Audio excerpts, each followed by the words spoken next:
지금부터 제가 들려드릴 이야기는 금지된 라디오 하나가 한 사람의 인생을 완전히 바꾼 실화를 바탕으로 한 이야기입니다.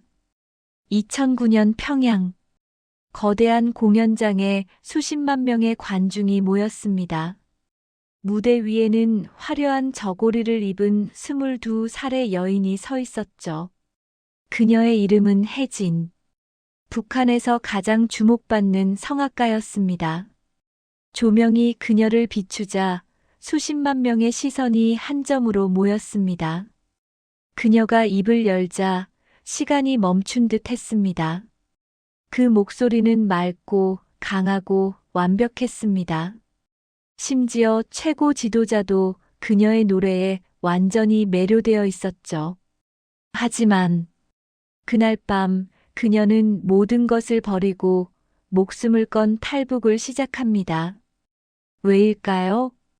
사랑하는 사람은 감옥에 끌려가고 어머니는 병으로 죽어가고 있었습니다. 그리고 그녀 자신도 금지된 라디오를 들었다는 이유로 감시받고 있었죠. 2000마일의 죽음의 여정. 중국의 어둠 속을 헤매고 라오스의 감옥에서 절망하고 그리고 그녀는 지금 어디에 있을까요? 살아있기는 한 걸까요? 그녀가 그토록 지키려 했던 것은 무엇이었을까요?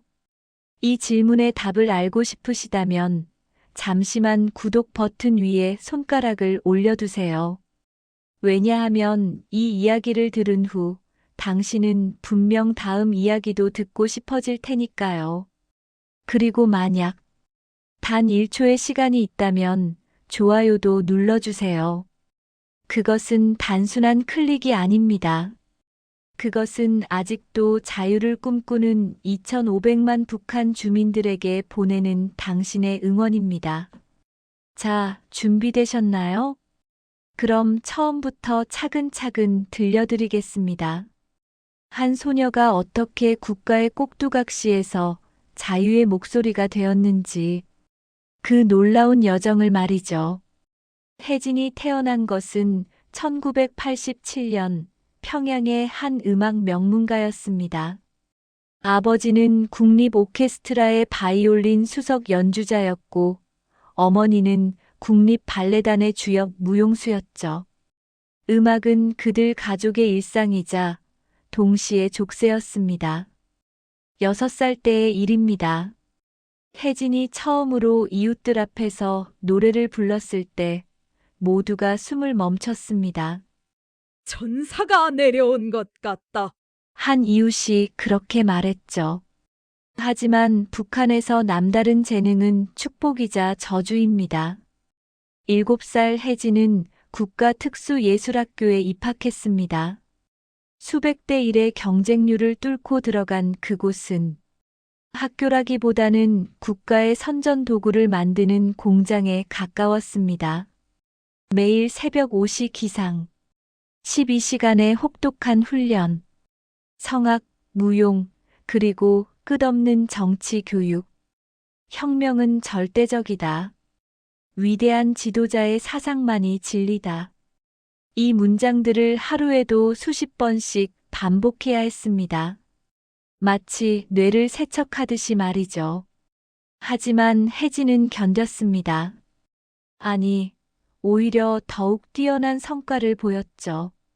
왜일까요?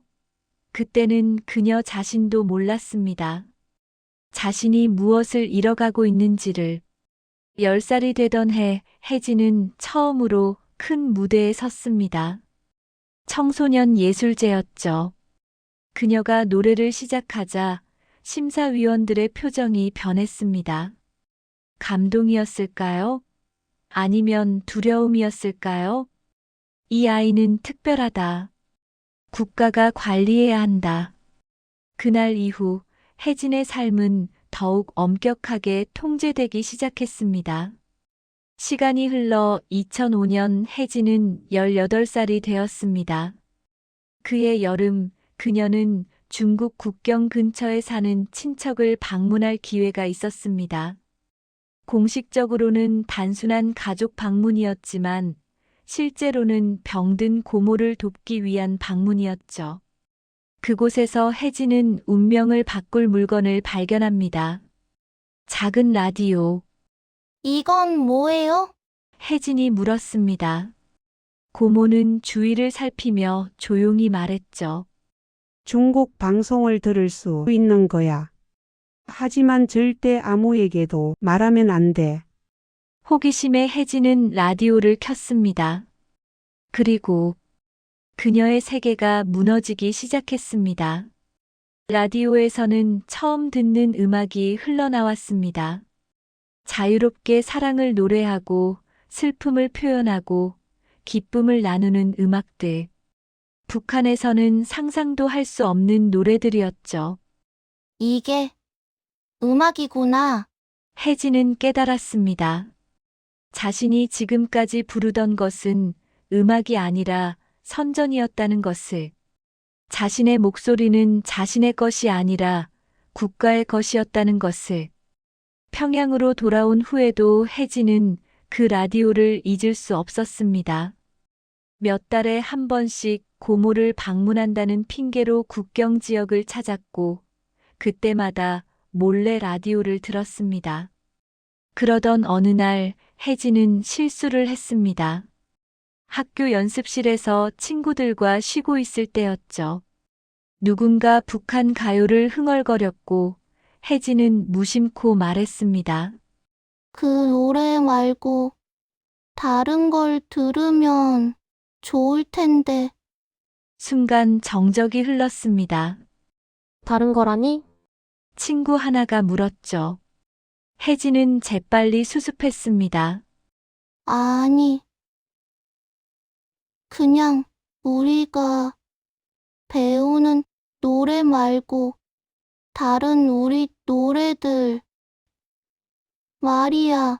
하지만 그 자리에 있던 한 학생의 눈빛이 달라졌습니다. 김정숙. 학교에서 모범생으로 알려진 하지만 다른 학생들을 감시하는 역할도 하는 학생이었죠. 며칠 후 혜진은 또 다른 실수를 했습니다. 음악 이론 수업 시간에 교수가 서양 음악의 태폐성에 대해 설명하던 중이었습니다. 혜진은 무의식적으로 고개를 저었죠. 아주 작은 움직임이었지만 예민한 교수의 눈을 피하지 못했습니다. 혜진 동무, 무슨 생각을 하고 있어? 아닙니다. 교수님 말씀을 더 잘 이해하려고 집중하고 있었습니다. 하지만 의심의 씨앗은 이미 뿌려졌습니다. 그리고 결정적인 순간이 왔습니다. 혜진이 고모를 방문하고 돌아온 다음 날 룸메이트가 이상한 말을 했습니다. 혜진아, 어제 네가 잠꼬대로 이상한 노래를 흥얼거렸어. 무슨 노래? 모르겠어, 처음 듣는 멜로디였어. 어디서 들은 거야? 혜진의 얼굴이 창백해졌습니다. 자신도 모르게 라디오에서 들은 노래를 잠꼬대로 부른 것이었죠. 그로부터 일주일 후 혜진은 학교 교장실로 호출되었습니다. 그곳에는 차가운 눈빛의 남자가 기다리고 있었죠. 국가보안부 요원이었습니다. 혜진 동지, 당신이 반동적인 방송을 들었다는 제보가 있었어. 그 순간 혜진의 심장이 멈추는 듯 했습니다. 죄송합니다. 한 번뿐이었습니다. 호기심에. 혜진의 고백은 의외로 가벼운 처벌로 끝났습니다. 3개월간의 정치 재교육. 하지만 그것은 시작에 불과했죠. 재교육 기간 동안 혜진은 매일 같은 문장들을 반복해서 써야 했습니다. 나는 위대한 조국을 배신했다. 오직 수령님의 사상만이 진리이다. 아이러니하게도 이 재교육은 혜진의 신념을 더욱 확고하게 만들었습니다. 한번 자유의 맛을 본 영혼은 다시 감옥으로 돌아갈 수 없었던 것이죠. 재교육이 끝나고 학교로 돌아온 날 혜진은 준호를 만났습니다. 준호는 같은 예술학교의 성악과 학생이었습니다. 키가 크고 마른 체격에 언제나 수줍은 미소를 띤 청년이었죠. 혜진 씨, 괜찮으세요? 준호가 조심스럽게 물었습니다. 그 순간 혜진은 준호의 눈빛에서 무언가를 발견했습니다. 같은 고통, 같은 의구심, 같은 갈망. 준호 씨도 혹시 들어보셨어요? 그 모호한 질문에 준호는 고개를 끄덕였습니다. 그들은 서로가 같은 비밀을 공유하고 있다는 것을 알아차렸죠. 그날부터 혜진과 준호는 조심스럽게 만나기 시작했습니다. 늦은 밤, 인적이 드문 공원에서 혹은 도서관의 구석진 자리에서 그들은 음악에 대해, 자유에 대해, 그리고 미래에 대해 이야기했습니다. 언젠가는 우리도 자유롭게 노래할 수 있을까요? 혜진이 물었습니다. 반드시 그런 날이 올 거예요. 준호가 대답했죠. 하지만 그들의 비밀 연애는 곧 또 다른 위험이 되었습니다. 북한에서 승인받지 않은 연애는 그 자체로 범죄였으니까요. 2009년 초 혜진의 어머니가 갑자기 쓰러졌습니다. 처음에는 단순한 감기인 줄 알았습니다. 하지만 기침은 멈추지 않았고 열은 내려가지 않았죠. 의사는 결핵일 가능성이 높다고 했습니다. 북한의 의료 시스템은 붕괴 직전이었습니다. 약도 없고 제대로 된 치료도 받을 수 없었죠. 어머니는 하루가 다르게 쇠약해져 갔습니다. 엄마, 제발 버티세요. 혜진은 매일 밤 어머니 곁에서 울며 기도했습니다. 하지만 기도만으로는 어머니를 구할 수 없었죠. 그러던 어느 날 준호가 혜진에게 위험한 제안을 했습니다. 혜진 씨, 우리 떠나야 해요. 무슨 말씀이세요? 탈북이요. 이 나라에서는 우리에게 미래가 없어요. 혜진의 가슴이 쿵쾅거렸습니다. 그것은 그녀도 생각했지만 차마 입 밖에 내지 못했던 단어였죠. 하지만 엄마가 어머니를 위해서라도 가야 해요. 남한에 가면 약을 구해서 보낼 수 있어요. 준호의 말은 일리가 있었습니다. 실제로 탈북에 성공한 사람들이 고향에 남은 가족들에게 약과 돈을 보내는 경우가 있었으니까요. 혜진과 준호는 신중하게 계획을 세우기 시작했습니다. 믿을 만한 브로커를 찾고 탈북 경로를 파악하고 필요한 돈을 모으기 시작했죠. 하지만 운명은 그들에게 잔인했습니다. 2009년 4월 어느 밤 혜진의 전화기가 울렸습니다. 혜진 씨. 준호의 목소리였습니다. 하지만 뭔가 이상했죠. 떨리고 다급하고 절박한. 준호 씨? 무슨 일이에요? 나 발각됐어요. 보이부가 내가 탈북 준비하는 걸 알아챘어요. 내일 아침에 데려간대요. 혜진의 온몸이 얼어붙었습니다. 안 돼, 그럴 수가. 혜진 씨, 잘 들어요. 당신은 반드시 가야 해요. 지금 당장. 준호 씨도 같이 가요. 지금 당장 만나요. 안 돼요, 이미 감시받고 있어요. 집 밖에 보이부 요원들이 있어요. 혜진 씨까지 위험해져요. 전화 너머로 준호의 흐느낌이 들렸습니다. 혜진 씨 미안해요. 같이 가기로 했는데 혜진 씨 꼭 성공해요. 그리고 나 대신 자유롭게 노래해줘요. 우리가 꿈꾸던 그 노래를. 그것이 마지막이었습니다. 다음 날 준호는 정치범 수용소로 끌려갔습니다. 그가 어디로 갔는지, 살아있는지 죽었는지 아무도 알 수 없었죠. 혜진은 하루 종일 울었습니다. 하지만 준호의 마지막 말이 계속 귓가에 맴돌았죠. 꼭 성공해요. 준호가 잡혀간 후 혜진은 아버지를 찾아갔습니다. 아빠, 저 가야 해요. 아버지는 이미 모든 것을 알고 있는 듯 했습니다. 준호군이 잡혔다면서? 네네. 저도 고도 잡혀갈 거예요. 아버지는 한참을 말없이 앉아 있다가 입을 열었습니다. 나도 같이 가자.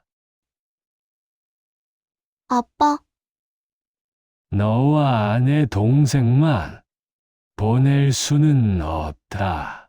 우리 셋이 함께 가자. 하지만 엄마는요? 아버지의 눈에 눈물이 고였습니다. 엄마는 여행을 견딜 수 없을 거야. 도중에 돌아가실 수도 있어. 그날 밤 혜진은 어머니의 병상 곁에 앉았습니다.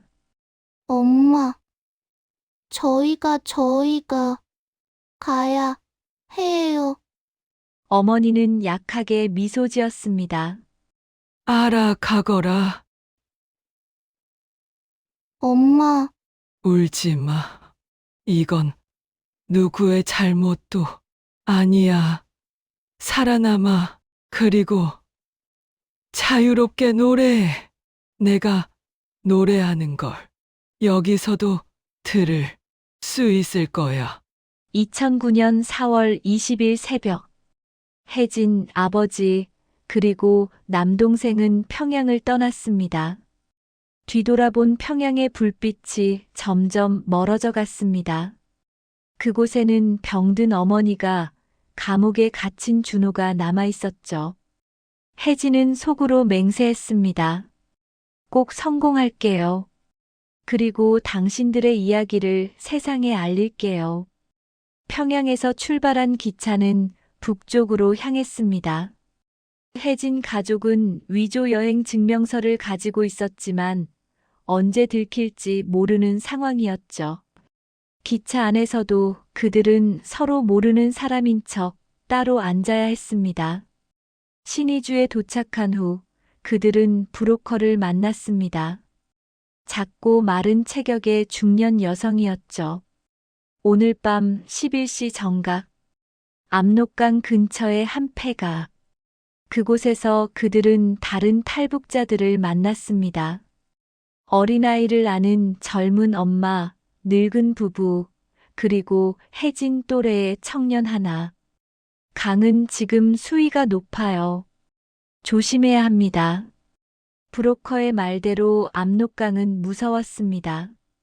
4월이었지만 물은 얼음처럼 차가웠고 유속도 빨랐죠. 그들은 임시로 만든 뗏목에 올라탔습니다.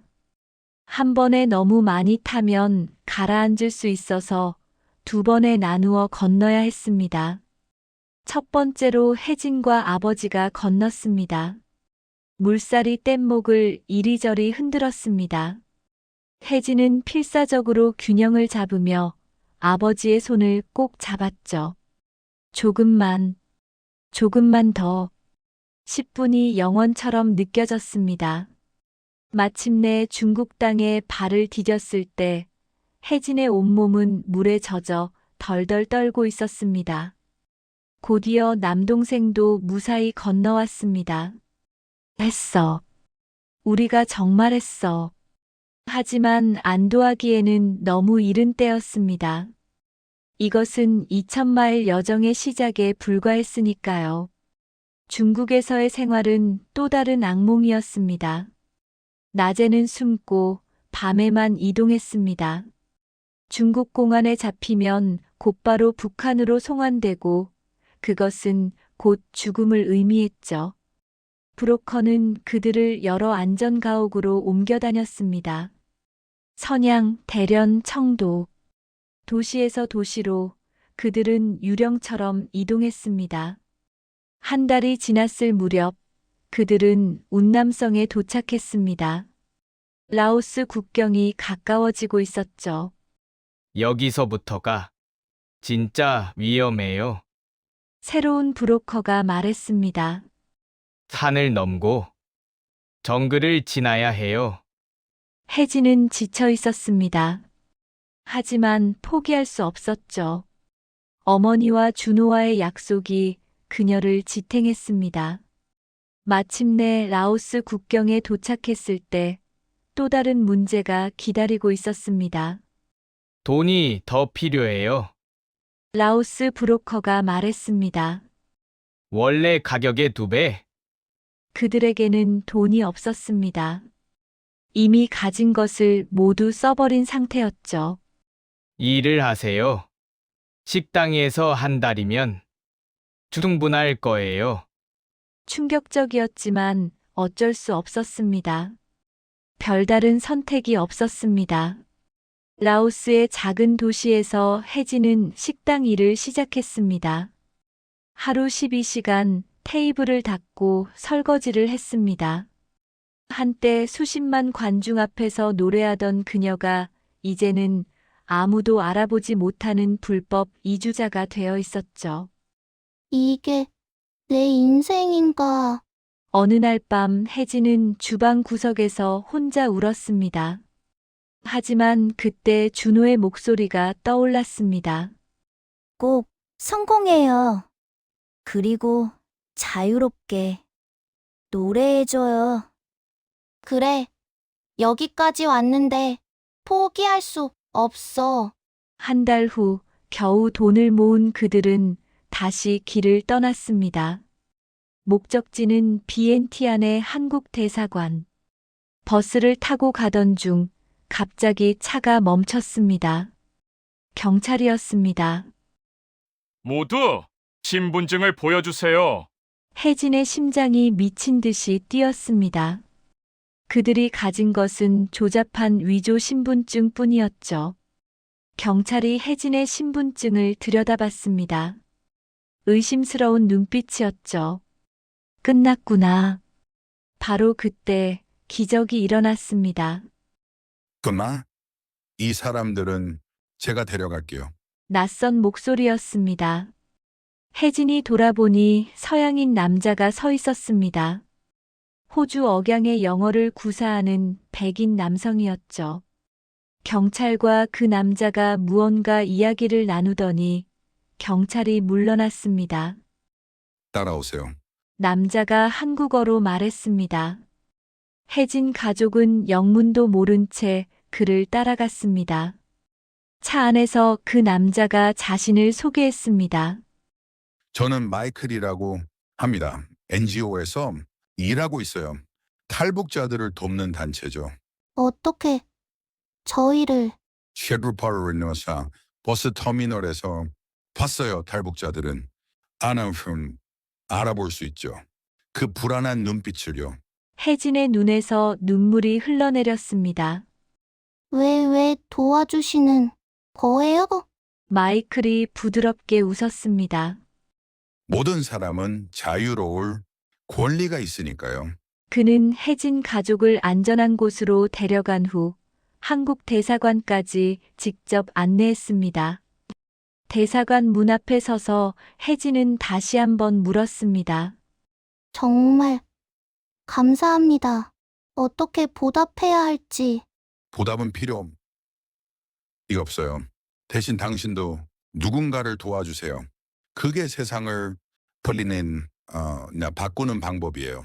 2009년 6월 혜진 가족은 드디어 인천공항에 도착했습니다. 비행기에서 내리는 순간 혜진은 무릎이 꺾일 것 같았습니다. 정말로 해냈구나. 한국은 모든 것이 달랐습니다. 사람들이 자유롭게 옷을 입고, 자유롭게 말하고, 자유롭게 음악을 들었습니다. 이게 꿈인가? 하나원에서 3개월간 적응 교육을 받은 후, 혜진은 새로운 삶을 시작했습니다. 대학에 특별 전형으로 입학했고, 영어와 중국어를 배우기 시작했죠.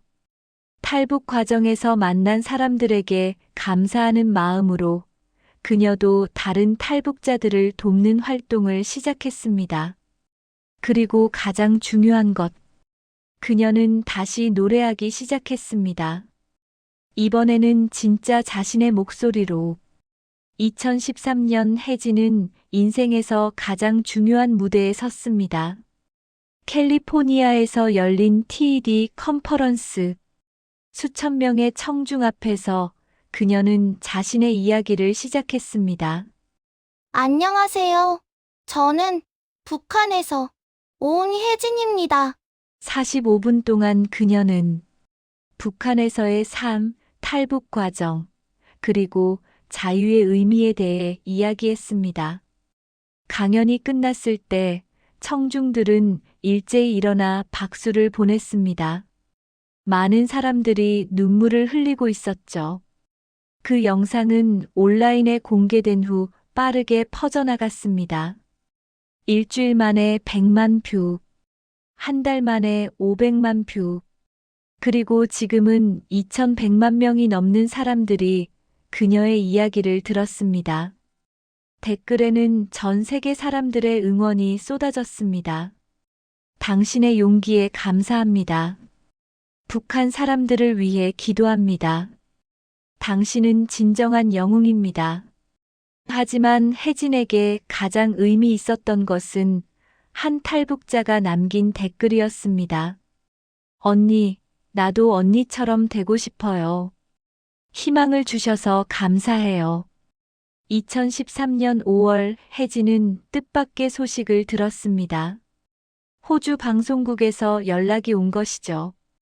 그들은 혜진과 그녀를 도운 마이클의 재회를 주선하고 싶다고 했습니다.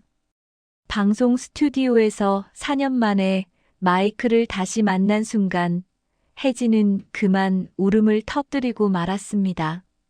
마이클 씨가 아니었다면 저는 여기 없었을 거예요. 마이클은 여전히 겸손했습니다. 저는 그저 해야 할 일을 했을 뿐이에요. 당신이 여기까지 온 것은 당신의 용기 덕분이죠. 그들의 재회 영상도 전 세계에 감동을 주었습니다. 지금 혜진은 어디에 있을까요?